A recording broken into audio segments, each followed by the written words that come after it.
Hello, everyone. All right, we're going to get started. 26. Yes. So welcome to the Drive Digital Transformation for Apps with Teams. I'm Jace Marino. I lead the platform developer, good start, marketing for Microsoft. I'm going to get jumped into this because we have got a lot of awesome stuff to show you guys today. We've got 4 PCs kicking it up here for a bunch of great demos that we're going to show you.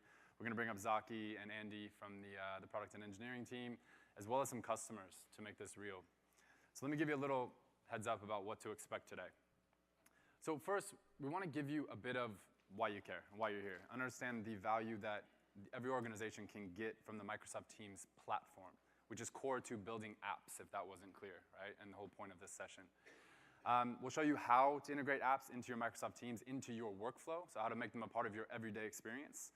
How your peers, again, we've got some customers, GE and Accenture will be coming up today, to show you how they're doing this in their organizations. We don't want you to just take our word for it. And then we'll review some upcoming capabilities, some of the new stuff that we just announced on Monday so you can see it with SingleWire. And then finally, how do you get started? What's the next step that you do once you leave this session? So with that, oh man, I forgot the best part of this slide, the build I made. Dang it. You guys want to see that again? Thank you. All right. So forgive me, because I am a marketer technically, and it's kind of cliche to start with a quote here, but I love this quote. And if you guys aren't familiar with this, Satya said it in his book that he wrote last year, and he said it in quite a few interviews since then. Now, I'll get to what I think it literally means here in a second, but I think it's actually very relevant to us here in the room when we're actually saying we joined here together, because all of us are working to deliver to our customers, whether that's internal or external, great technology experiences so they can not only get their jobs done better, but so they can achieve great things, right? I think everybody in the room is on board with that. But what I think Satya also literally meant is that at our core, Microsoft's a platform company, right? And core to the platform is a community of developers that are building on top of it. And I think this is so important because we need to continue to give you the tools and the technology to evolve very quickly, because the modern workplace that we keep talking about is evolving very, very rapidly. And I'm not going to go through these slides and stats. You guys have probably seen these a million times. I'd be surprised if you're in this room and you don't realize that the world is more mobile, that we're working on more teams, and that we have the most multi-generational workforce in history, right? We've said it a million times. But there's a story we don't necessarily tell, right? And that story is that while technology that we are delivering today to our customers, again, whether those are internal or external, is incredible, and it really allows us to communicate across boundaries. The truth is, there's also a lot of complexity in this modern workplace today, if we're being really honest with it, right? Now, we've been listening to you. We've got a bunch of research reports, a bunch of data, but most importantly, we hear from you every time you come to Redmond, every time you interact with our engineering and our sales teams. And so we ran a Gartner report recently, and we had some pretty interesting stats come out of that. I'll let you guys read that, but I think the two most important and the really stick out for me on that is the first one, which is that in enterprise organizations, the average percentage of time that a knowledge worker spends searching for information is about 20%. 1/5 of their day is just spent searching for information. And then almost 60% of enterprise managers feel like they're missing out on critical information because of the information overload. Does that resonate with anyone in here? Yeah, I see some hesitant hands. I think you guys are lying if you're not raising your hand, right? But this is a great segue into, we've been listening, right? Again, we built a product 18 months ago called Microsoft Teams that we wanted to deliver to bridge that complexity in the workplace, right? And I'm not going to say it happens overnight. I'm not going to say it's easy. But what we want to talk to you today is about the core of Microsoft Teams. Just as Satya said earlier, it's actually the platform, and that's where you deliver and unleash this real capability of what is available in Microsoft Teams. So I want to put some clarity to what is that. We'll show you what it looks like, and then again, we'll show you some of our customers and partners who are making this real today.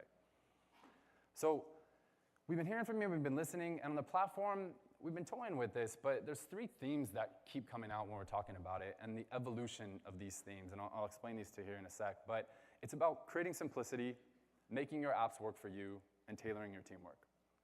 So what does that mean? In human speak, creating simplicity is reducing context switching. We hear this from all of our users of Teams, that this is a huge value for them, right? Getting rid of that tool sprawl that we talk about, where we just need to switch between a million different applications every single day just to get our work done. It's exhausting. But then also, how do you actually reduce that information overload? Now, I'm going to save that one for a second because I'll show you it when I demo here in a bit. But again, it's creating simplicity for the workplace. Now, just to clarify, this is inherently built into the Teams platform on day one when you download the application, okay? So this is about integration of Office 365 tools and applications that are built into the app. Now, phase 2, pillar 2, tier 2, whatever you'd like to call it, is where it gets really interesting. Because this is about making the apps work for you. Now, it may sound similar to the one that I just said, as I'm saying, infusing your workplace with the tools and data that you love. But this is not just about Microsoft. Productivity is not owned by Microsoft, right? So what we mean by this is, how do you take one single application and bring in the internal apps, tools, and services that you're using every single day? We call these line of business apps, right? How do you take the third-party tools that you know and love? And then for those of you that are IT professionals, how do you manage that entire experience better? To, again, going back to the platform and the delivery, to provide a better experience for end users. So I'm going to skip the slides. We have a ton to do today. But I want to get into one last thing here. If it wasn't clear, and I'll show you this here in a second, when we talk about the third-party applications, we have over 200 that are sitting in the platform today, inside of the store. Okay? And again, I'll show you what this looks like because I'm actually going to show you my Teams environment. But 200 applications, growing rapidly. If you've seen this slide before, we've already added quite a few. There's a few from Atlassian that I've kind of given you a sneak peek for that I'll be launching later this week. But great opportunity to really allow you to meet your people where they are is really what we're doing, right? We know there's shadow IT all over the place in many of your organizations, so how do you get them to embed that experience, and ideally, with some of the new APIs we're launching, to secure that experience inside of the Teams environment? So what I want to do now is show you what that looks like. Now, ask you guys a quick question. I'm sure, who's been to our conferences before? Is it, actually, a better question, is this anyone's first Ignite? Awesome. Wow, really? Welcome. That's amazing. Well, then you may or may not be familiar, but we often demo with this fake organization called Contoso all the time. I don't think there's anything wrong with that. It's great to show these demos. But the reason I bring this up is we thought it might be more relevant if I show you from a product marketing perspective how I am using the Teams platform every day to get my job done better. Is that cool with you guys? Yeah. Cool. So because of that, and thank you for that, because of that, I can't really show you my actual Teams environment because more than likely, I'm a little loose-lipped. I'd probably show you something I shouldn't, and I like my job. So what I've done is I've taken some screenshots. I'm going to walk you guys through the day, and hopefully this will be relevant for you. But again, this is legitimately how I am using it every single day, thanks to these legends that are going to be coming up on the stage and all the great work that they're doing. Okay? So technically, this doesn't necessarily fall into the platform, but there's one thing I selfishly want to show everybody because I think it's incredibly powerful when it goes back to that reducing information overload, and it's the activity feed. So every morning when I first sign on to Teams, this is actually my Teams environment on my phone, or my application on my phone. I go to the activity feed, which is there on the bottom left. And I'm going to focus this with highlights, as you can see.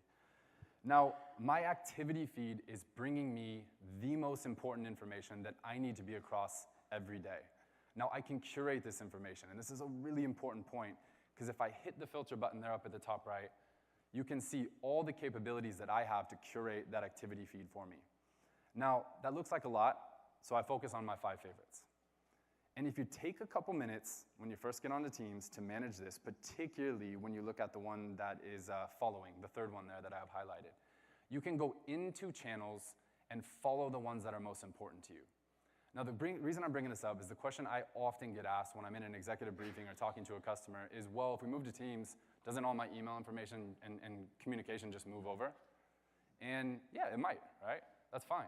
But the whole goal here is how do I curate that information to stay only focused on what is most important to me, and then if I have time, I can go check the rest. And that is why I love this activity feed, because I spent a couple minutes to curate it again, and now I am focused on the information that is most important to me. And then at the bottom, this is really cool, some features we've added recently, are the suggested and the trending. Right? So now the system is Teams is intelligently bringing me suggested content. And if it ever gets to the point you can turn that off, that's fine, but it's great, and I love it. And again, this is where I live most of the time, and this is the first thing I check when I pop into Teams. All right, so let's go to the platform now. So I've kept this in the structure that we talk about the extensibility features of Teams. But the first part here is tabs. And tabs is all about connecting this interactive content within teams and then building conversations around it, okay? So this is actually, again, a screenshot of my teams, okay? Now, what I've done here is I want to show you real quick how to add a tab, and then I'll show you the tabs I'm using. But if you saw, I'll go back for 1 sec. I've highlighted that little plus sign. So inside a channel on my team's environment, hit the plus sign. This will pop up right here and give me a huge assortment of options for tabs, or excuse me, for applications that I can add into my team's experience. Now, as you heard earlier, there's over 200 plus that I can add. And again, note, these are not just Microsoft applications if you have not seen this. There are multiple third-party applications. So again, really simple and easy. Hit the plus sign, pick the tab that you want to add. Now let me show you how we planned for coming to Ignite, how I actually worked with Andy and the guys to build the deck for this session inside of Teams. And actually, what you're looking at right now is the channel that I'm in, that's highlighted there on the left, is the Microsoft Teams Event Hub. So the Teams marketing team and the product managers that we work with, project managers we work with, there's about 800 people sitting in this team. We all coordinated and worked together to get all of those decks and those presentations that you see right there for all of the 49, is it 49, Chantal? I see you back there. 49 team sessions that we have, okay? And what we did is not only are they just sitting here in a repository, but if I actually click on the ellipses there on the right-hand side of mine, I can actually open this and edit the document within Teams. So again, bringing my applications together, that pillar 1 that I talked about earlier. So this is me editing the document that you just saw me presenting to you right now, okay, inside of Teams. And this is how a lot of us were working on these slides, again, across 800 people to bring you these 49 team sessions. And it's crazy because, again, this application is only 18 months old. I can't even remember what it was like working on these sessions beforehand. It would have been an absolute nightmare if we didn't have this. So moving on. If you actually go back to the channel too, so again, this is the Teams Event Hub. What I've highlighted there up on the top right are all the other I'm in the Teams Event Hub team. I've highlighted all the other channels that are sitting in there in the tabs. So the cool thing about this is, as you can see, we've got session stakeholder spreadsheets. We are doing chalk talks at our booth. We've coordinated not just these sessions, but all the other things we're doing around our Teams Expo on the floor and all the other events we have when it comes to Teams marketing and events that we're delivering to you here at Ignite. So pretty cool, again, bringing 800 people together in one single team right here and these channels to actually deliver what you're seeing today and this whole week. And then we also made some announcements. What else do I have here? I can't see that. Oh, meeting notes. All right, so I had to block this one out because I couldn't show you guys again. I don't want to get in trouble and lose my job. But we had a weekly check-in. And because we have 800 people in the group, not all of us could join every single weekly check-in, so we'd actually record the meeting and post it here so you could watch it afterwards, right? And meetings are almost becoming an asset at that point. So I could watch these whenever I wanted, leveraging the cloud recording that we were showing you guys this week and a lot of the demos you've already seen in the general keynote sessions. And then I'm sure you all saw or heard, we had a huge blog on Monday that announced everything that's new in Teams. Now, I look after, with these guys, the developer platform. And so what we have right here is a conversation that I have with 10 of our lead project managers where we coordinated on the actual Teams blog post, the part of it that spoke about the developer platform enhancements that you saw on Monday when we launched. And so we had a chat built around this Word document where we were all working on it whenever we could, building in the content that you saw, the photos, the links, and everything else right inside of Teams again. So reducing, again, if I haven't made that clear, it's reducing that context switching, leveraging the Microsoft apps that we know and love every single day and use. All right, and here's an example of that. Sorry, I should have showed you. Now, I'm also in charge of the Teams developer webpage, the Web Center, and we're giving it a big facelift if anybody's on this thing, so it'll start looking pretty awesome here soon. But Linda is the lady that I work with at Microsoft to put through these changes. She's actually one of the developers working on this. And what I'm showing you right here, back to the tabs conversation, is this is a conversation one-on-one that I have with Linda. I have actually added a tab that allows me to connect the web page, connect directly to the Teams developer web page. And as you can see, we just have this in our conversation. So now we can actually, again, build conversations around the actual tabs and the connectors that I'm using here. Does that make sense? Cool. Seen some head nods. I'm totally missing these highlights. Sorry, hopefully you guys are getting this. Okay, so now integration of another third-party app. So I am also one of the people inside of Microsoft that every time we add one of those new 200 plus integrations with one of our great partners onto the platform, we want to tell that story to the rest of the world and make sure they know what's available. So what you see right here, and this isn't just for my business, but this is our editorial calendar. So these are past deliverables here, but this is where the Teams product marketing group actually uses, this is Microsoft Planner embedded inside of a Teams tab. And this is how we keep track of all the announcements, blog posts, et cetera, that we're all working on. You can see we tag individuals who own these, we put dates behind them, and these are all crossed out because they've all, again, passed time, so we make sure that we close them out. And it's a really easy place to keep all of our editorial content in one single location and stay up to date on it. And then hold everybody accountable, again, by tagging. All right. Now, is anybody here an MVP? By any chance? Nice, my man. So we actually, we have a group of Teams MVPs. Now, I want to show this because this is an external group, and you can see it's actually highlighted as external there. But we stay in touch with our external Teams MVPs, and most of the time, you guys are just giving us a hard time, if we're being really honest. But no, it's great because we get to interact with some of our legends that are around the world, who are some of the power users of this product, who are the ones in there talking to the customers every day, and we're working back and forth directly with product marketing, with engineering, and with these guys to make sure that we're getting feedback in real time that we can embed back into the team's product and development. So again, I blocked that one out because obviously I can't show you some of these things. This one I've kind of just done to take the piss out of myself. So I tried to get, this was an unsuccessful attempt, I tried to get our team to use a Trello board to make really transparent and clear, you can see Chantel is on my team over there, what we're doing every day. Because we just had an offsite, we've got a big marketing team, and you can imagine it's hard sometimes at Microsoft, and many of you are at large organizations, just to know what the hell everybody's doing. And so I said, hey, why don't we use the platform? And why don't we use a Trello board to show what we're doing? And as you can see, I went in, I'm Jace, and I put all my information in there, but unfortunately everybody else failed. But I do want to show Atlassian's integration here with Trello, because if anybody in here is a Trello user, this is a beautiful integration that is built right into the tabs, again, in Microsoft Teams, that's sitting in our product marketing team that I've highlighted up there on the top left. Highly encourage you to use that if you're checking out Teams today, because you can just embed all of your Trello boards right into Teams. Oh yeah, and here's where I make fun of myself. Now, when I do customer presentations inside of the executive briefings, I sometimes get tired of showing slides, so I decide to just draw my slides and write them onto a OneNote. But if you can see, this OneNote is embedded into a team, which is one of my demo environments. So I scroll down that and I show it to them. And I did this with, I'm gonna butcher their name, but it's Desjardins from Canada. And I also embedded their website.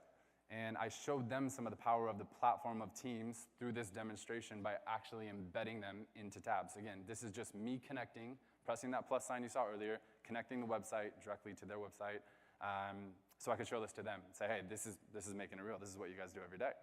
And then what I did after that, and again, I had to block these out because I get in a ton of trouble for showing you this, but this is a Power BI dashboard that shows real-time analytics on their usage internally.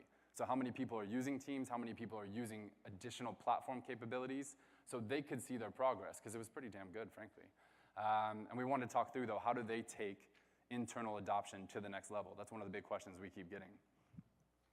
And then finally here on the tabs, this one will be launching soon, but we have a session this week where Andy's gonna be talking about line of business app integration. Again, so for us, and what that means is your tools inside of your organization that you've built for your users, how do you embed those into Teams? So my boss, Mayank, back there is gonna be able to have this ability here soon, but we have an app called MS Approvals. And MS Approvals allows him to either accept, or in my case, a lot of times, and this is true, decline my expense reports, straight inside of Teams.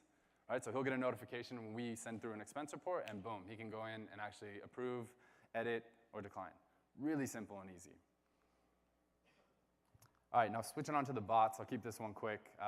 I'm really excited about this one. Again, I told you guys I'd show you earlier, though. The bottom left-hand to the screen, if you aren't familiar with it, the store is on the bottom left-hand side of the application, and what I'm showing you right now is the view that I get when I go into the Teams store.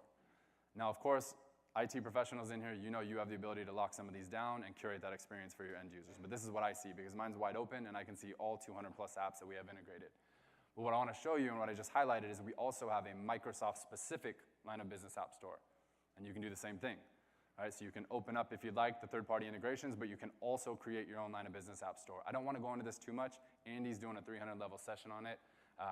Is that tomorrow, I think? Yeah.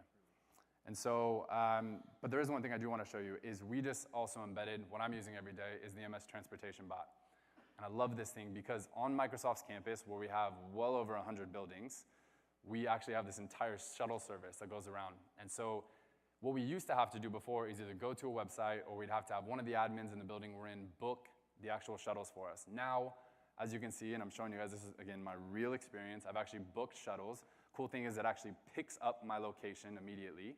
So if I highlight this in order how this process works, I type in book shuttle, transportation bot asks me where I want to go, I type in the building number, and it already knows where I was. So I was in building 127 in this case, and then I want to go to building 1, tells me what number shuttle is coming and how long I should expect it. So again, really simple and easy integration of one of our own line of business applications and how we're using it every day. And then the last bot I'll show you here is WhoBot. So /who allows me to do searches internally to find out information. Now, again, I just moved to Corp 3 months ago. We have a huge amount of people that I need to work with, and half the battle actually at Microsoft is just finding out who you should be working with and who knows the information that you need answers to. And so I typed in on this one, again, real example, who knows about the Teams platform? And so what came up is myself, Bragu, who's one of the GMs, Bill, who's one of Andy's peers. So again, real-time information that helps me, if we bring this down to the use case, find out the experts and the people who have the answers to the questions that I need or who can give me the support that I need in my job. Now, many of you come from large organizations, so hopefully you can see the value just in a simple addition like that. And then finally, I've got one example here for you on connectors. So as the team's product marketing team, we obviously need to stay aware of not only what is going on with our products, but our competitors. And so what I've actually embedded here is a Twitter feed, and I'll show you how to do a connector real quick. But if I hit, so I created a channel inside of one of our teams that I'm highlighted right now. It says Twitter feed. If I hit the ellipses, and then I hit connector, this will pop up. And so I hit configure Twitter. Now, I am probably a 200 level user is the reason I'm bringing this up. It's easy to do this stuff, and I wanted to show you the process. Hit configure, and I can choose what I want to follow on Twitter. Right? So for here, I actually chose MS Ignite and the MS Ignite hashtag. And then anytime it's been mentioned, and then I chose to have this digested every 30 minutes. So what happens now is going back to this channel is every 30 minutes I get a Twitter post that has either a mention or where we have actually posted from the actual Twitter handle itself. Now we can use this to track the competition, we can use this to make sure that Teams is getting good mentions, and it also gives us a pulse on what's going out there in the market. So again, I don't want to go into, there's a lot of cool things that our partners are doing above and beyond this, but I want to give the basics today. Oh, and then last thing, you can respond to this in real time, right? So I've got the option to like, to retweet, and to view in Twitter. Now, last thing I'll leave you with, all of these are available that I just showed you on my mobile device. So real screenshots on my mobile device of the same things that I just showed you. There's the MS Transportation Bot, there's the Trello board, none of the team wanted to follow me on. But so hopefully that helps you guys, back up for a second, hopefully that helps you guys get a little bit of an idea of what is possible, okay? Now, we want to start and show you the end user experience because what you're going to see with Andy and Zaki and the customers and partners that we're going to bring up here today is how do you actually get to this point? How do you build this experience for your end users? Because if it's not clear, I love this, and I'm sure you all want to deliver that for your customers, internal and external. So the last pillar that I'll leave you with here before I invite the guys up, tailor your teamwork. So this is layer number 3 that we were talking about. Now, I kind of love superheroes and Marvel and all that stuff. Andy thinks I'm being too salesy with this, which maybe is true. But I call this giving people superpowers at work, right? So how do you take the first 2 layers we just spoke about, which is the integration of Office 365, the integration of your tools and services you built internally, and the third-party apps and services that your people use every day, and how do you build intelligence into that? How do you build great experiences off of that and then around that? And then build those conversations, okay? So hopefully this makes sense. I want to invite up Andy now so we can show you how we make this possible and how you deliver this in your organization. So please give a warm welcome to Andy Bybee. Awesome. We good? We're good. Very nice. So, great story, right? We've been talking about apps for a long time. Since we launched, we talked about the App Store. We talked about a lot of this value and how you bring that forward to your organization. We always talk a lot about calling meetings, chat, and all these other pieces, so we're really hoping that you guys can use this as sort of inspiration for how you can start to take advantage of the capabilities that are there today. But the really, really fun stuff starts to come when you start to think about how you can take advantage of these capabilities and when it's even more tailored for your teamwork, even more tailored for your organization. Now, when we look at that, one of the things to recognize is that Office 365 is giving you a platform that works across the entire business. And so when we talk about building apps for teams, we are inherently talking about building apps for Office 365 and really connecting with everything that Microsoft 365 is able to give you. So that's taking advantage of all the documents, the conversations, all the pages, all the content, and all the apps that you're currently using, and starting to actually leverage the extensibility and the intelligence and the data that comes from Graph. So really, the fundamental sort of foundation for all of this goodness is going to be about that shared data and those shared experiences that you can now start to build and put together. But ultimately, it's also about how you're extending those core experiences. And so whether we're talking about Office add-ins or with Teams, as we talk about Teams apps, it's how those things now start to connect and power sort of those experiences. So great model. Why would I want to do that? So ultimately, the hub that is the experience of Microsoft Teams is not only a value for you to bring in Trello and Word and all these other sort of adjacent pieces that Jace just showed you, but it's also about being able to actually start taking advantage of all of these sort of benefits from a capability perspective for your interaction. So whether it's that contextual interaction of being able to have conversations and your content together, whether it's about being able to target it to specific teams or individuals, whether it's about being able to actually have the notion of knowing that your data is going to be secured and you know where it's being stored and how it's being managed from a policy perspective, or just even the simple ability of taking an experience that sort of automatically works across desktop, across the mobile device, and follows your people where they're working. These are all things that you can have very quickly as you start to think about Teams as that integration canvas and the hub for that. But where the magic really starts to light up is when you start to think about how this applies to your business. Capabilities are great, but the question is how does it work for your business? And so think about this not just at a departmental level, but also at an industry level as well. So yesterday, for example, if you saw the Modern Workplace session with Lori and Jeff Teeper, we talked about the fact that, in fact, working for first-line workers, right? We talked about retail, working in a store, healthcare, where you're talking about, a large percentage of the employees in a healthcare environment are dealing with patient care, dealing with lab technicians, things like that. So they're not always necessarily sitting at a desk with a PC, but they have a lot of needs for communication and collaboration and working together as a team.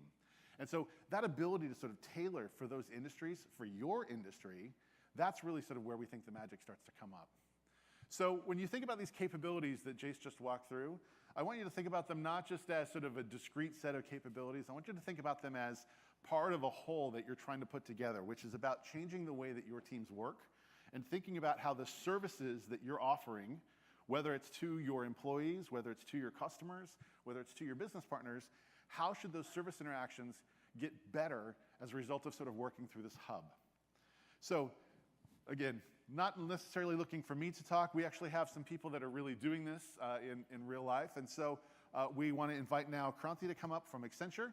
And we're going to be joined by Zaki, who's going to be helping drive the demo. So why don't we have them come up and give everybody.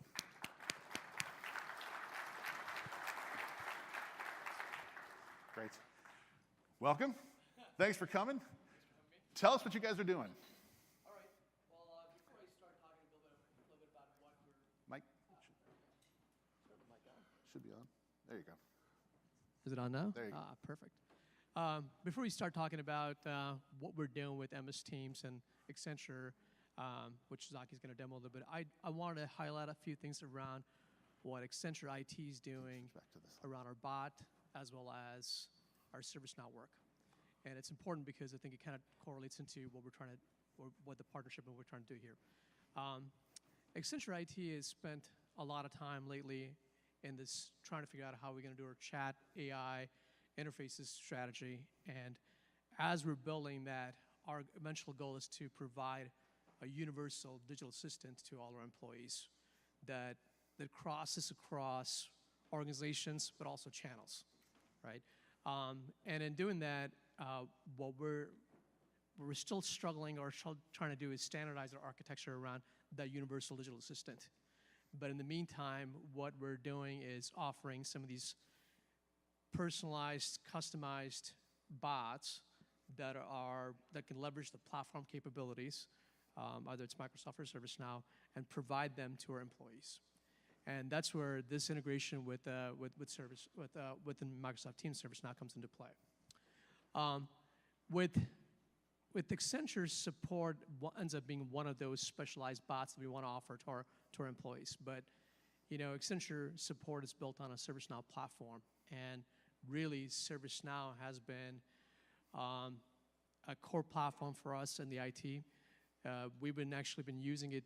Initially we started our journey doing our ITSM transformation capabilities, but through that journey we actually unlocked a lot of our employee transformation capabilities that we want to deliver, and that is where we're saying ServiceNow helps us, break down siloed organizations, provide, simplify our end-to-end services, and provide them in an intuitive fashion. And that's where we're leveraging ServiceNow. Yep. And Accenture support becomes one of those channels where we're first consolidating a lot of our desperate support sites into a single entry point, and then providing those services to our employees in an intuitive fashion. And so when you think about sort of the work that you guys are doing with ServiceNow, I know one of the pieces that sort of come up is being able to start bringing sort of that support into the places that they're working. So tell us a little bit about that real quick. Yeah, I mean, I think we've spent a lot of time as of late in trying to think about how we can deliver those intention-based services to our employees. And with ServiceNow's platform and what they're going with their virtual agent capabilities also makes it, leveraging platforms capabilities and bringing those things to fruition. So with Accenture support and with ServiceNow's virtual agent capabilities, we want to build those capabilities on top of that, as well as offer those support not only to employees to get to support and get the help, but also follow them where they are. So, for example, MS Teams being part of our collaboration platform with 100,000 users and 26,000 teams that we have out there, it becomes very intuitive for us to say, hey, you don't have to go to support to get support. Yeah. You can actually follow where you are in those primary destinations. Yeah. And Teams ends up being one of them that we want to focus on. Cool. Well, let's jump in and see what we got going on. Yeah. So I think with the demo that Zach is going to walk through is, I think, first we wanted to highlight a little bit about what Jace was talking, that, hey, we are building an Accenture support line of business app within the Accenture store. So, we were using, obviously, Contessa as being the name, but actually it's going to be an Accenture store where you can see we have an Accenture support bot there that we can go and install. And that's something that, we can easily do that through our, by the way, we're looking at actually our test instance, not a production version yet. We're looking to actually go live into a pilot mode by end of November, but this is a test instance that Zach is actually walking through. But that's where the bot is. Now you can see it's pretty easy and pretty intuitive to go out there and click at that and look at it. You can install it, and then I think the scenario that we want to demo here, there are two use cases that we thought about demoing through here. One is really how folks are out there, trying to upgrade their devices, which becomes a very common scenario, but not probably as used as often. But it's got enough steps in there to kind of highlight the complexity that organizations have to go through. And then the other use case is a pretty simple one where we see a lot of traffic on our site, and we want to pretty much automate that. So this specific one is, I'm looking to upgrade a device. Yep. And then you can see with that, it's actually picking up a couple of the options that I am allowed to select from, and then I'll pick one that the laptop that I'm on, and you can see there are other choices that come up as well when we are selecting. So you can see it's pretty easy, pretty simple. We're leveraging a lot of the ServiceNow's bot capabilities and also API integration to provide that data. It's all real time. So now some of these cards are fairly rich cards. So these. Yeah. So thank you for mentioning that. Yeah. These are actually adaptive cards. I know at this point with ServiceNow's bot capabilities, they don't have that integration built in, but this is in a great time to be collaborating with them and actually putting that on their roadmap to make this bot do support that. So so it's an adaptive card that we've actually leveraged some of their team's integration to make it happen. Cool. So so you can click on that. Obviously it's a lot of inline where you can actually do updates on requested order. Yep. And then you can see you're asked to provide some justification as well as where you want to get picked up. In the scenario that Zach is saying, it's going to be picked up at the office. But this is actually a requester view you're looking at. Now, as soon as he submits it, which is interesting, this is where the whole communication framework or activity feed that Jason was talking about earlier that makes sense, that hey, yeah, there's another question here that you have to answer if you're looking for transfer data, which is great. But if you switch to the manager approval view, which is what this is, you can see I'm as a manager, I actually have a feed in their activity that says, hey, you got a request there. So I've never left my Teams platform. I got an indication to go and approve something. I can do that in line right away. I can approve it, and provide my justification of why he's eligible, if he's eligible for upgrade. So you're using the conversation as sort of part of supporting the workflow, but That's right. doing it in a very sort of conversational type of a way. That's right, and that's been great. And as you can see, that messaging has been sent back to the requester, as well as the tickets got updated. So it's a pretty nice, easy integration, and its complexity is what it's really isn't important here. You're exchanging a lot of the messages through activity feed and getting approvals, and this kind of unlocks a lot of different cases for as you guys are thinking about, hey, how do I use a third-party app or build a line of business app? What are some of the capabilities you want to deliver? So you can do this. So how long does it usually take historically for these types of requests to go through? Yeah, I mean, I think with the journey that we're on with ServiceNow and really kind of breaking down those business services and simplifying them as part of the Accenture support strategy, it's been great. And that to actually migrate that over to build it into this has only been like what? We actually started talking to Zaki 2 months ago about this. Yep. So he said, hey, why not? Why not with the ServiceNow's collaboration and us build this out? So it's been a pretty easy and a seamless journey for us to do this. Sweet. So how often do you find that people are doing machine refreshes? If it's really often, I'm going to come to Accenture, right? Yeah, it's not as often. I think the reason we're demoing that is because it's a complicated case that happens quite often in an organization that you want to think about the business rules and processes, and when you really redesign the service, it's pretty intuitive and it's pretty simple to do. Cool. The other case that we're going to demo is around a VPN request. So a lot of our IT professionals we actually get about 100 requests to get VPN access on a monthly basis. So it's a pretty simple use case, but it's pretty common. And even if you had that, and if you were in the support and you request a VPN, and you can see it's few steps there, right? Where you can say, hey, is it for individual or a group? And it's individual request, and you can tie that in. And the beauty about this is that though you can justify a reason, and a VPN request doesn't really require an approval, or doesn't require, it can be auto-approved, I would say. So you can see in this case where he would submit a case, and based on who he is or who the individual is, it gets auto-approved and it's done. So it's bringing some intelligence in terms of the approval rules.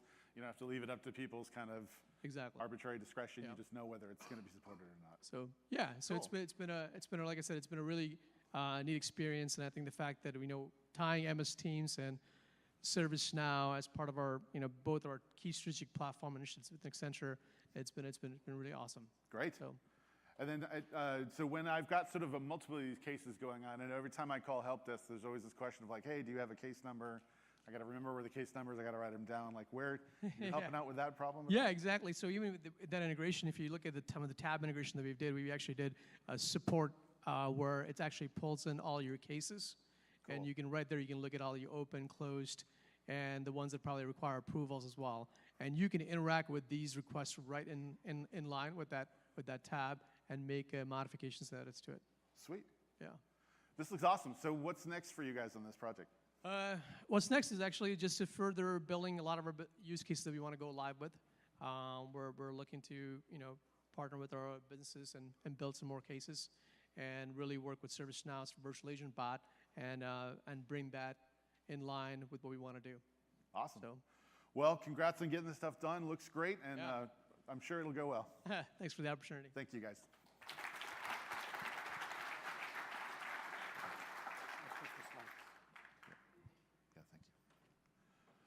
Awesome. So we just walked through a whole bunch of different capabilities. And so you've seen kind of what's there with sort of experiences that Jace was sharing with you. Now what I wanted to do is sort of give you a quick summary of some of the things that are new in the last really 6 months or so, 4 to 5 months, that we're just coming out with. So one of them is that on personal apps, you saw that the ability to actually have a personal scoped app is something that was core to putting the bot together, but now having those experiences be available inside the mobile clients are now important for bringing that experience across desktop and mobile. You've also seen in terms of some of the experiences for now being able to actually get these applications sort of up and going. We have a number of improvements that we've been making for Teams App Studio. So as you go to sort of build out these apps, you heard sort of the story about being able to rapidly put these apps in place, just a couple months in a lot of cases, to go from sort of inception all the way through to getting things running all the way through. Part of that is about the tooling and being able to facilitate really anybody in the organization starting to actually build these applications out. So some important improvements, I think, coming as part of App Studio that just make it sort of much easier to use and following. Related to that, there's some work that we showed in terms of now being able to actually have the applications as part of your chats. So Jay showed you sort of experiences of how we're using that today for some of the aspects. But again, pinning those content pieces sort of with the conversations that you're having become an important way of bringing that context together. And then one of the things that Jeff talked about in his session yesterday with Lori is that we've been doing a lot of work with SharePoint to actually bring that SharePoint content directly into Teams in a very easy, seamless way. And so it allows you to, in some cases, just go ahead and use the SharePoint app to actually facilitate that, much like you would use Trello or a YouTube app to bring in some content from there. But you also have the ability to quickly build your own app and actually point it to some of the content on SharePoint, use that as a secure data repository, and really sort of anchor those things together. And then finally, when you start to see sort of how those experiences come together, you've also seen a lot of work that we've been doing with bots. And this is also about now opening up a lot of other opportunities with bots. So the work that we've been doing around multiple structured commands and adaptive cards, the Azure bot services are coming out with their 4.0 SDK, and so you're going to see that coming as far as our support for now being able to write those bots with a Teams channel. And so it really is sort of a foundational aspect of the conversational app that you can build with Teams, and being able to now start to expose these capabilities in a sort of richer way. And then as you saw with some of the demo there around adaptive cards, it now opens up a really sort of very interesting set of interactions that you can have as part of the conversation, where you can show rich data, you can capture interactions, choice commands, things like that, and now be able to actually have those discussions with the bot. But what's really interesting is, and sort of a new feature that we're announcing actually is in going into preview on the developer preview side is actually what we call task modules. So task modules are basically like cards, except that they're actually able to be shown as basically full tasks. And so now you have the ability to actually request an interaction with the bot without actually having to post a full card into the content stream. So it's basically you commanding with the bot. It is backed by a service or a bot on the sort of message side, but it allows you to have a much richer set. Now what's really cool about this is you can use cards, but you can also use your own web view content. So you're talking about HTML, you're talking about a lot of other types of content. So this opens up a whole bunch of opportunities for interactive models and interactive content that you can start to do inside of the conversation. And so we think that there's just a ton of opportunity now to start really thinking about, as you're building out these apps and these interactions, being able to now put them together into a model that really works in an engaging way with your users to actually get the behavior that you want. Now to give you a sense of some of these, now I want to call up sort of our next opportunity here. We have Chris with GE that's going to join us and talk about some of the projects that they're working on to bring some of their services into Teams.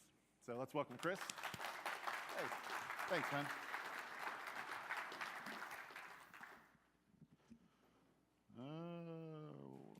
There we go. Does that sound good? Yeah, great. Awesome.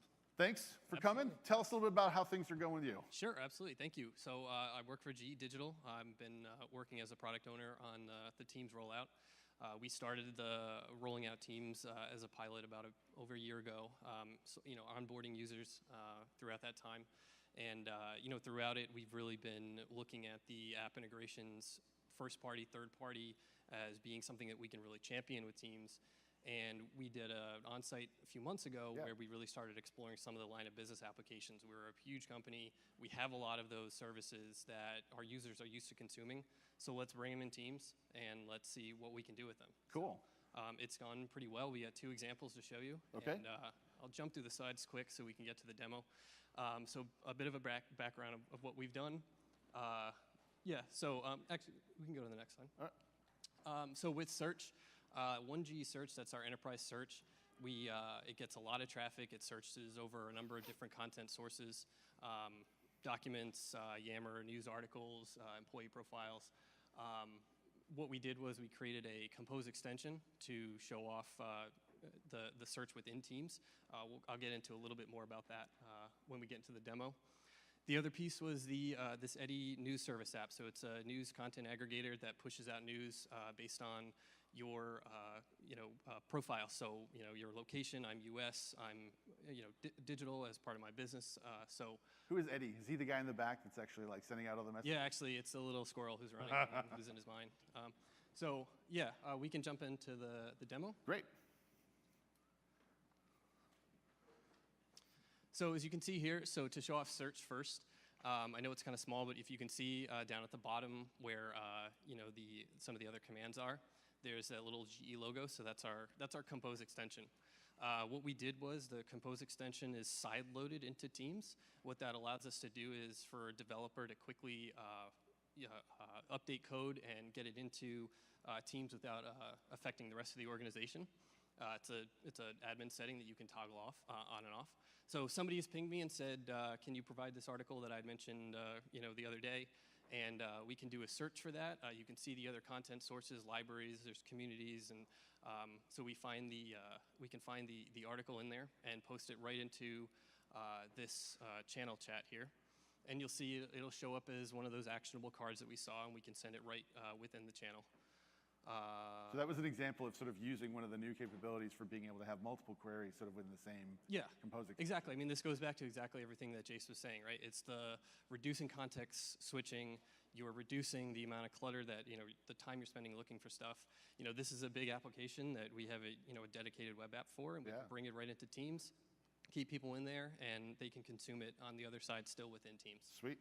So you can see also up there that Zacky's showing in the command bar. You can do something similar. You can call the search compose extension. He's copying the article that's there. He can jump into private chat and just quickly start a private chat with someone, paste it right in, and that end user can go with it from there. Cool. I think one of the things that's interesting maybe for the audience is when we talk about sort of working where you are, this idea, we often talk about like desktop and mobile, but even the notion of sort of being able to say, hey, sometimes I have content I want to share when I'm in the conversation, and other times I'm working on something else and I see something that's sort of interesting and it catches my eye, and so having the command bar there to pull that stuff in is cool. Exactly. Yeah, that's cool that you guys, that's interesting. Yep. So, so Zacky's showing that interactive card there. So yeah, if we scroll down to the bottom, so that's the other piece that we're going to show off, the Eddy News integration. It's powered by Dynamic Signal. Like I said, so we have it as a bot now. It's pulling these, because I've added it with my account, it's going to pull the relevant stories, like I said, to my profile. Yeah. The big thing we want to show off here is that I can easily take those actions on it. I can easily publish it out to LinkedIn. If you give LinkedIn your consent to publish on your for your account. So that button is actually, it's a special button, right? So the service is deciding which of those things are available? Yes. Or? So what's happening in the back end is that this is pulling from an internal news source. So it's not all of the content that would come through Eddy is necessarily news that we want to share out to the public. Absolutely. So with that share to LinkedIn, what's happening is that when an end user sees that, they know that means that they can share that content out. Cool. If it was a private article, that would not show up there. So there's no harm there. Simple. Yep, exactly. So yeah, so you can, like Zacky's doing, you can post a comment, post it out to LinkedIn, and then it will show up right there in your activity feed. Cool. Yeah. And so what's been the sort of feedback that you're getting from people so far as you're kind of playing with this? Yeah, it's still, we're still rolling this out. It's still early on. I think it looks great. I mean, it's going to, again, to go back to what Jay said, I mean, it's reducing all of that stuff that nobody wants to deal with. Nobody wants to have to switch between these different apps. Being able to pull this in is just a huge win. We can show that business value and drive adoption. I mean, it's an easy win. Awesome. Well, thank you so much for sharing for that, and I'm sure the project's going to go well. Absolutely. All right. Thank you very much for having me. Big round for Chris then.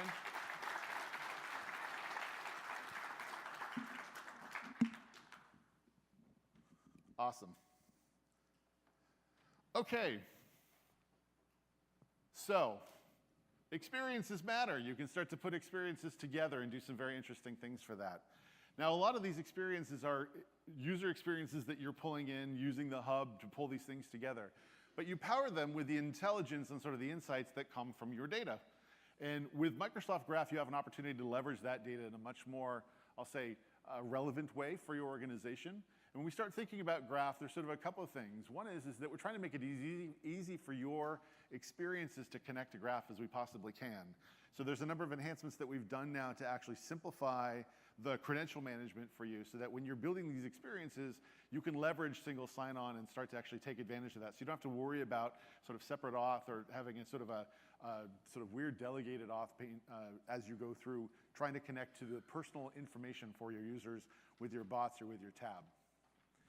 The other thing that's sort of really interesting to think about is that the Graph, if you haven't heard already, is really now the Microsoft 365 API, right? It's really covering everything that we're covering in Microsoft 365. So you're talking about all the properties and productivity benefits of Office with Excel, Word, Outlook, SharePoint, Files, Teams, Planner, et cetera. But also over the last 6 months, we've introduced a number of things around Windows 10 with Activity Feed. And we've also done a number of things around enterprise mobility and security.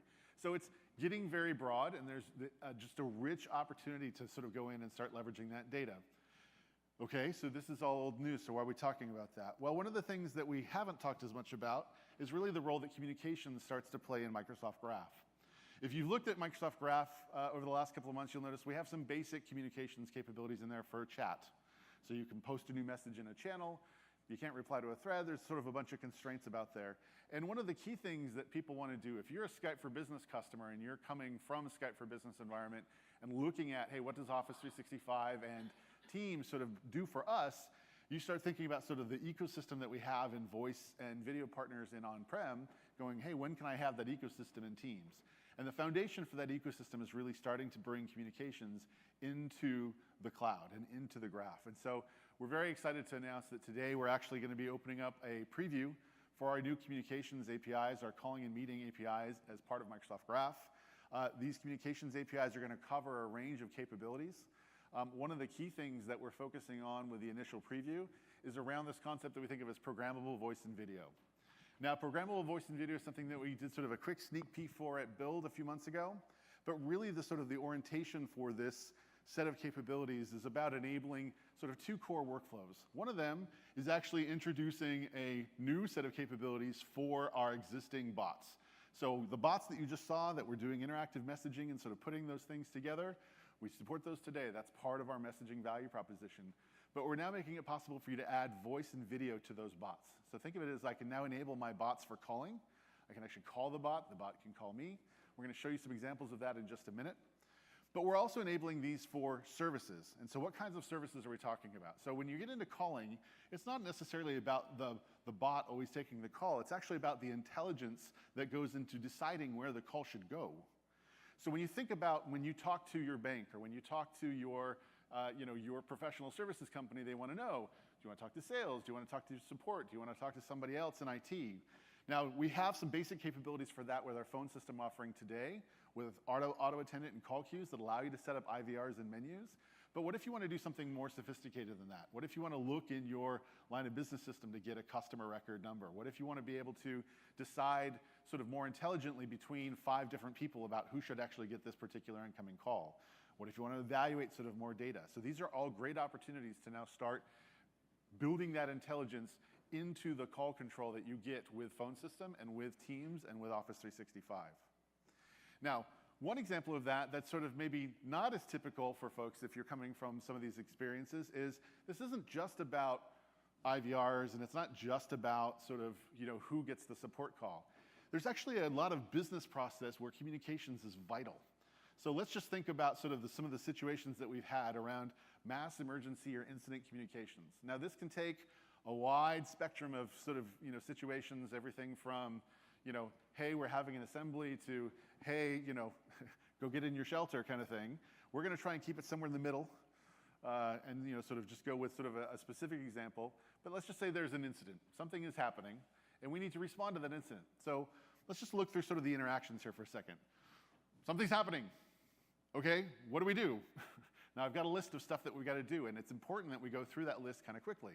But that list can include, like, I need to actually mention to people that something is happening. I might need to actually call some people and let them know that things are happening or to actually get them connected. I might even have a set of additional infrastructure that I need to start connecting with, a security system, some legacy communications infrastructure, some IoT type information or infrastructure that I'm having to connect with. I might actually have a response team that now needs to get together and use Teams and use both real-time video and online meetings with Teams to actually coordinate and put these things in place. And of course, I'm going to have analytics over all of this.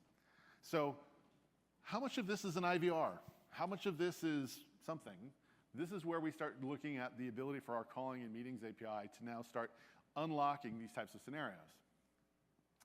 So the foundation for this is really saying, hey, as a partner, you can bring your existing services. You can actually connect them into our graph APIs using your call automation service that you're building out that's talking to these APIs. You can use Graph, you can use Teams bots, you can use Teams as a canvas and as an experience for your users. And you can now start to unlock a lot of this value that really drives your business, right? So this isn't so much about employee services, this is about driving the whole safety aspect of your business together. So it's an interesting space. Very excited to actually have a partner of ours, SingleWire, with a product called Informcast. We have Ryan and Pat are going to come up and talk to us about sort of what we're doing in this particular space. So let's give them a round.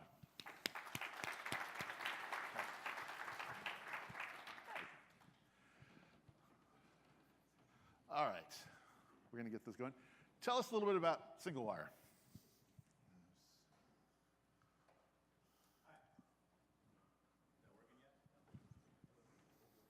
Try it now.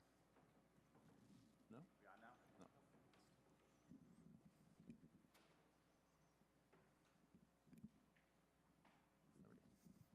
Testing. There we go. There we go.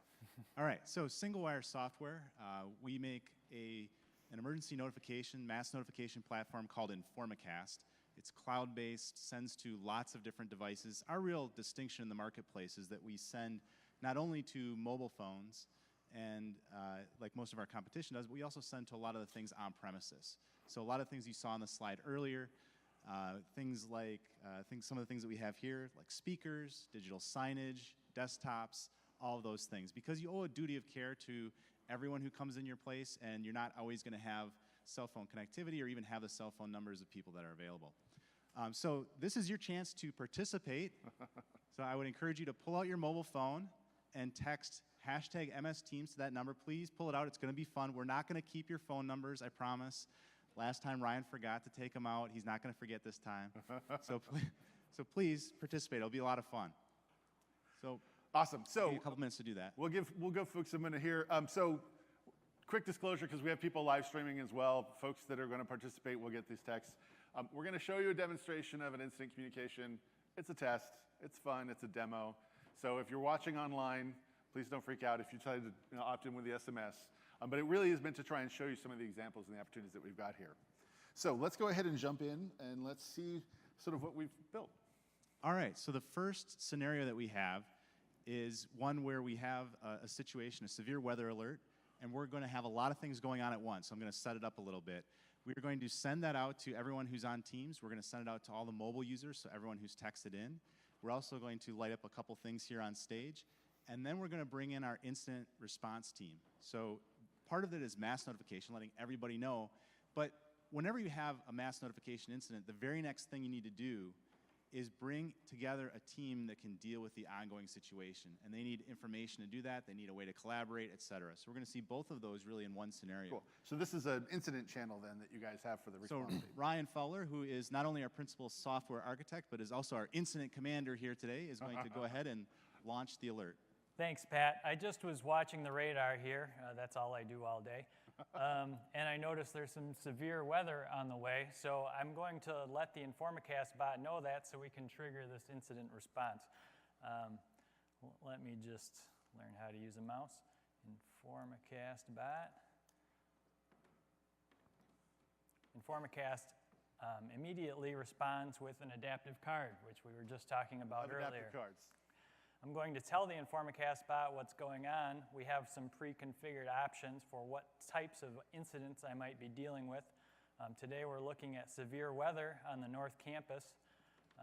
If I had details to share in here, I could do so, but I'm going to just click send. Before we do this, just another reminder, this is just a demo, just a test. There's no actual severe weather going on. Now, one of the fun things about adaptive cards, and this is, again, it's a simplicity aspect that's easy to overlook. If I was doing sort of a historical bot interaction for an incident communication, this would have been like 3 or 4 messages, right? And so how long do you need to wait to get a response back from the bot before the tornado hits your place? So the more you could just sort of get it into one command and be able to send it, simplicity is good. Right. Okay, so Pat already described what's going to happen, but we're going to get a broadcast. You're going to get SMSs to everyone that's sent out. We're also going to have an incident meeting to figure out what's next if we need to address situations further. We're So, braced. do you want to hit the mic on the speaker?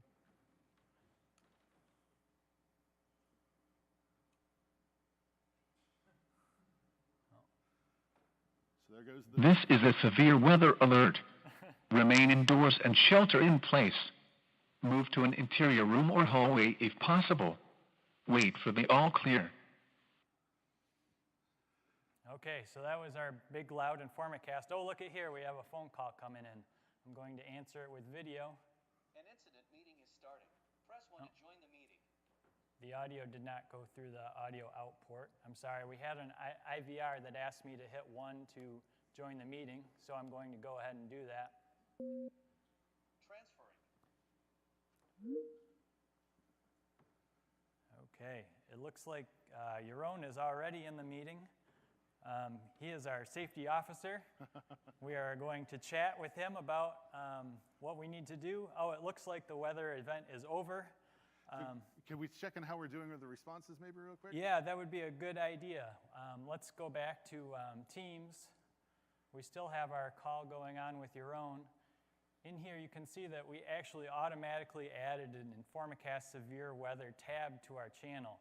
So all I have to do is click over there, and we can see the notification details in real time. Hey, look We at have that. 88 recipients, lots of SMSs going out, some notifications sent, and some confirmation responses. It looks like there is lots of hurricane rocking going on. Yep, so we have some people are safe, some people need help or assistance, The rest and are rocking. others are rocking like a hurricane. So one of the things that's, I think, interesting to point out is this is a great example of you have your existing service in your line of business app. You want to be able to actually dynamically associate some of that content with the context of the channel that you're happening to be in. In this case, we have our incident channel. So this is actually new capability that's coming as being rolled out as part of beta for Microsoft Graph. So your ability to now come in and add these tabs dynamically with these channels, something you guys can try out as part of the beta API. Cool. So it looks like we did get some responses. We had some people that are rocking. It looks like it's evolving a little bit. Yep. Cool. Some confirmation responses coming back in. Okay, so we're going to let the people rocking like a hurricane. We're going to let them deal with the rocking to the palm trees. So that's cool. So that's sort of at the high end of the everybody needs to know now, and it's a pretty serious deal. So what are some of the other things that you guys take on? Yeah, so a lot of our customers use Informacast for day-to-day notifications, workflow notifications. And one of the areas that we're used a lot is in schools. We have about 7,000 customers in about 60 countries. About 1,000 of those are K-12 schools. And it could be just about anything, but today we have Principal Skinner, who is going to send out a notification using voice and send that to everybody. So let's go ahead and hear that. Right, so new feature available to bots. We just saw that we interacted with it via chatting and adaptive cards, but if we want to record live audio, why don't we just go ahead and call the bot? We have this new calls tab over on the left side of the Teams interface. And why am I not seeing my contact here? Hold on a second. I'll just call it another way.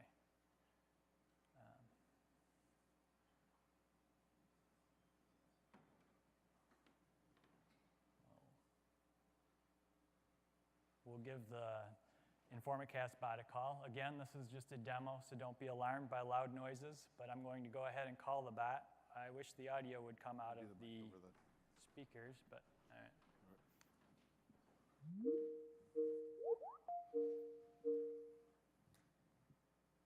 Welcome to Single Wire Informacast. Record your message now.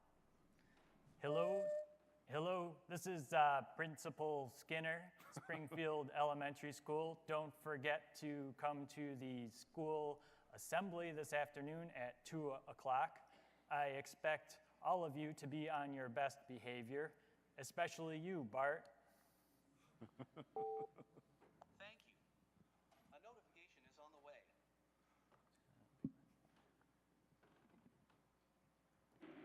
Hello, this is Principal Skinner, Springfield Elementary School. Don't forget to come to the school assembly this afternoon at 2 o'clock. I expect all of you to be on your...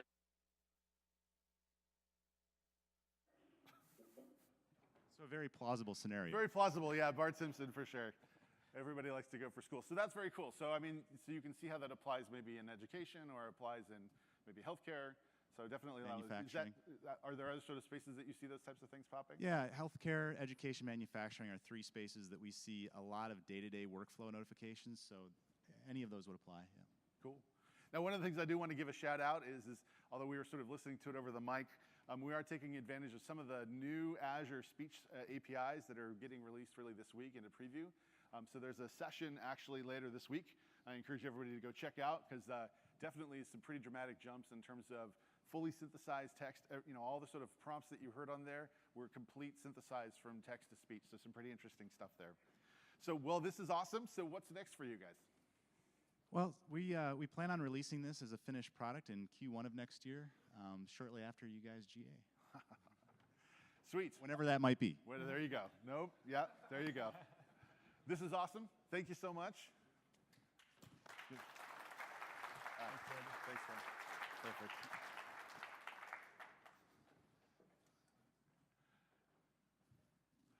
Excellent. So hopefully everybody had fun with the SMS. A good example of how you can now start to bring communications into line with the work that you're doing on the sort of overall work style that you're trying to sort of drive inside of your organization.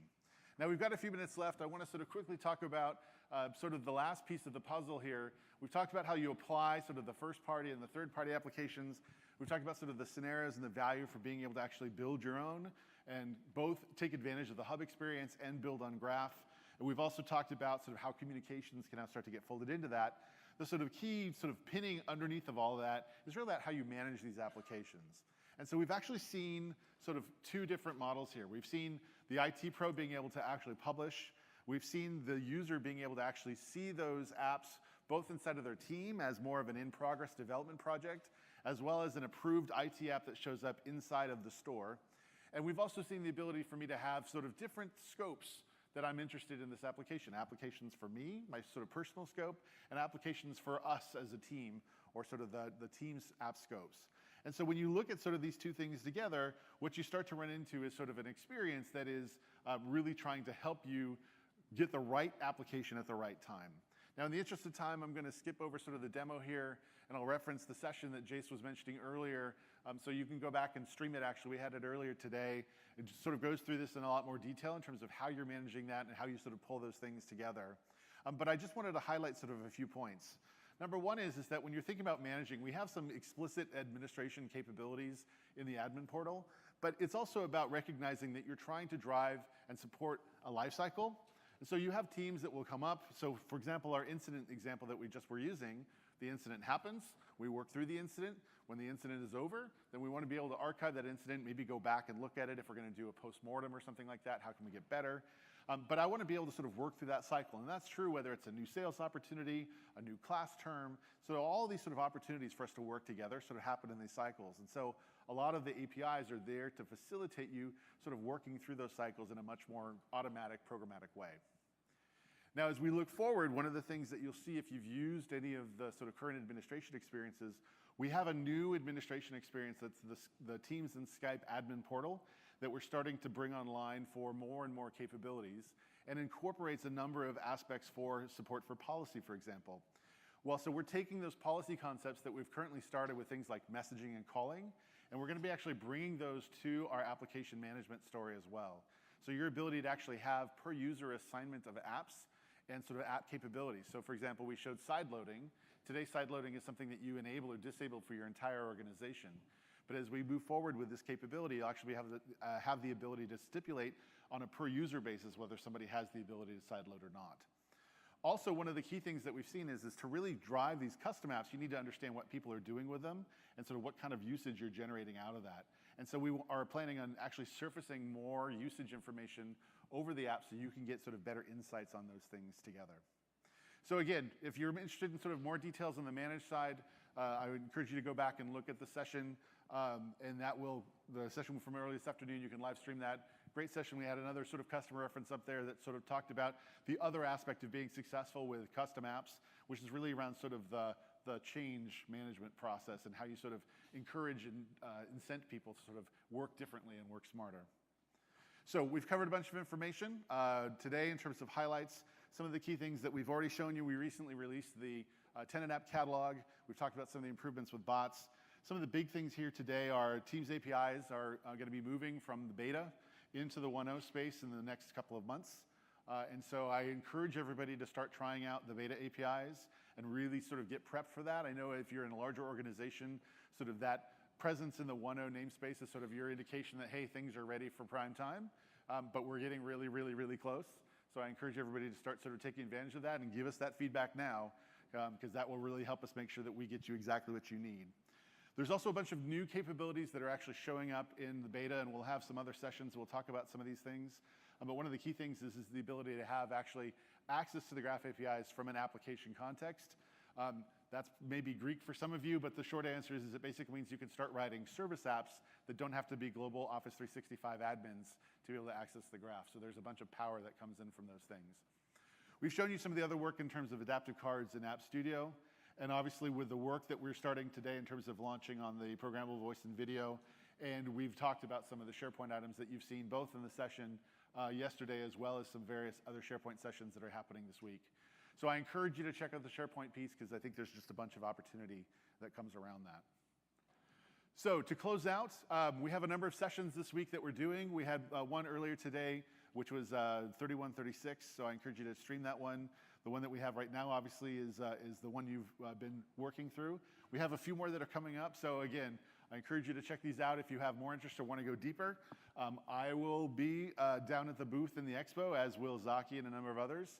And so I encourage you, if you have other questions, feel free to come visit us. We love to hang out and sort of chat about what you're trying to do.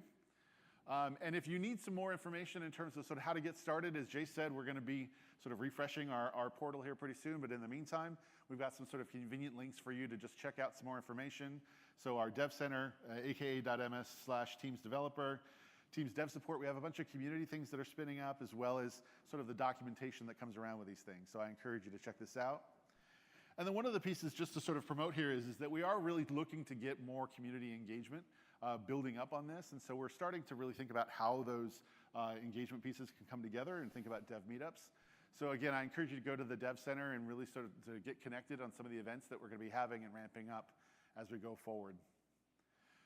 So with that, it's been an awesome 75 minutes. I really appreciate everybody hanging out with us, and hopefully this was informative for you as we walk through and got a chance to hear some great customer and partner stories. Really, I want to just encourage everybody to really start thinking about how apps can really start to change the way that you work. Jay showed you his personal experience. We had Accenture and GE show you their experiences that they're targeting for their business. And we had SingleWire show you sort of opportunities that really can come in when you start to think about Teams as an inherent part of sort of how you're running your business process. So I encourage you guys to check that out, check out the sessions, and don't be afraid to get started with a custom app. It's really easy. The App Studio is there. You'll be no seconds flat. You can get a bot in 5 minutes. We have a session that can prove it, and you can also get stuff going with SharePoint. So I encourage you guys to think about really just get simple, put your apps to work for you, and start to tailor the teamwork that you've got going on. With that, I've got literally a minute left on the clock, and I'll take Q&A if people have any. Otherwise, we're happy to take stuff off the stage. Any questions?